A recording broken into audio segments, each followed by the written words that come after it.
tambyaw ko na sa Negros ang akong mga parinte. Mga kamag-anak ko tanan nga mga parintiyan ko na, kamang mga uto, narin ako di sa buong sa Wawawin, pati mama ko. Pasensya na ka mo kung hindi ko nakapauli na sa Negros. Gusto ko na magpauli, wala din pa panahon nga makapauli ko na, gusto ko na gid. Nagmayon ako sa akong sakit nga TB. Salamat gid. Ari ko di sa buong sakay Kuya Willie sa Wawawin. Salamat sa programa nito, nakarating ako. Kung hindi dahil, wala ako dito ngayon. Mang Nonoy, saan ka bunga biyahe? Anong biyahe mo? Labi ka sa mga yan. Pariwili biyahe ko, Batangas, Bacolod. Layo ang bus ko, sinasakay sa Ruro. Ngayon, may TV ang bus ko. May bus, tumitingin. May bus, yung TV? Hindi. Yung ano? Yung bus ko may TV. May TV. May TV po. Lagi po ako nanonood sa programa mo. Talaga? Lagi po kami. Hindi po So, pag mabiyahe ka, pinanonood mo, GMA7, GMA7 po. Tapos nakalak po yung pindutan para hindi po malipat sa konduktor ko. Kasi kung ilipat niya, magagalit po ako.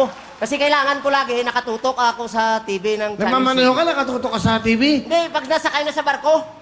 Pag nakasakay na, pag nakasakay na. Ilang oras ang barko? Galing ka ng Batangas? Galing po ng Batangas. Tapos, babiyahe na? Babiyahe ng Bacolod. Ilang oras ang biyahe? Sa Mahigit, sa 6. Sa Roro? Sa Ruro po. So, nakalagay yung bus mo? Nakalagay doon po ang bus. Tapos, saan bababa yun? Sa Dumaguete. Dumaguete. Paano Dumaguete? Matakbo pa ko. Tatakbo pa ulit. Saan pupunta naman? Papunta na sa Negros, sa Bacolod. Ilang oras Dumaguete na Negros? Mahigit din 5. 5 oras. So malaking bagay nakaroro ka. Sino kasama niyo sa Roro? Painan, ang konduktor ko, Kuya Willie. Ano pa ang konduktor mo? Si Arnold.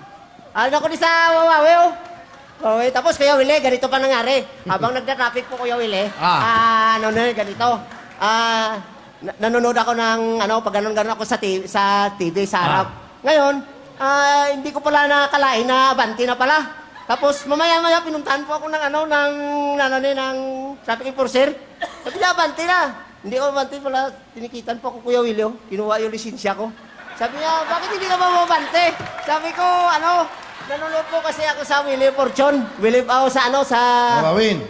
Sa putukan po. So, anong natikitan ka? Ano sabi mo doon sa traffic enforcer? Sabi ko, sige lang, tikitan mo lang dahil kasalanan ko naman. Dahil sa putukan na yon na nakapanood ako na hindi ako kagad nakabanti. Pumayag na po ako. Okay lang. Magkano ba ang bayad nito?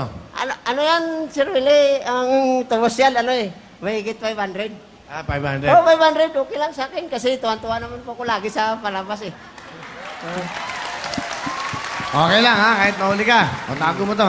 Ilan anak mo, Noy? Anak ko, 6. 6, nasa? 6, Sir Willie, 6. Asan sila? Nandun sa Valenzuela.